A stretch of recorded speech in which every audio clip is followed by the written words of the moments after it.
उग्र शिवाजी द्वारा सूत जाति की उत्पत्ति कथा सुनाना।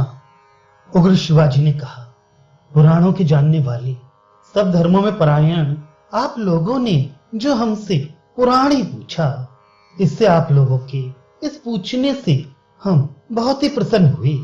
वह बड़ी कृपा आपने हमारे ऊपर की, क्योंकि आप महात्मा लोगों ने अच्छे प्रकार देख लिया कि सूत का यही धर्म है कि देवता, ऋषि व अमित तेजस्वी राजाओं की उत्पत्ति यशवश वर्णन करे, वह उन लोगों की प्रशंसा करते रहे, स्तुति करे, और इतिहास पुराणों में जो वेद के कहने वाले देखे गए हैं, वेदों की पढ़ने पढ़ाने में सूत को कुछ भी अधिकार नहीं होता, क्योंकि राजा वेन के पुत्र महाराज युधिराज पृथ्वी के यज्ञ में मागध व सूत दोनों ने उन महात्मा महाराज की स्तुति की। तब प्रसन्न होकर उन महात्मा राजा ने सूत को सूत का अधिकार व मागध को मागध का अधिकार दिया, क्योंकि जो ऐसे ही वंश में उत्पन्न होता है वही सूत कहलाता है। सब सूत नहीं कहलाते, और न और कोई राजाओं का यश ही कह सकता है। सूतों की उत्पत्ति यूं है कि एक समय इंद्र जी के यहाँ यज्ञ था। बृहस्पति जी करा रहे थे।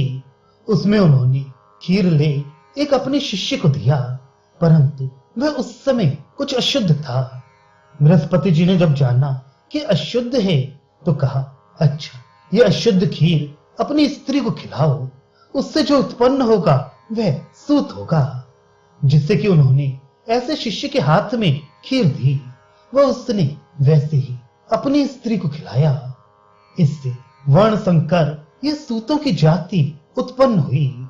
वह ब्राह्मणी में क्षत्रिय से उत्पन्न को भी सूत कहते हैं। उसे भी पुराण आदि कहने ही का अधिकार होता है, वेद पढ़ने पढ़ाने का नहीं।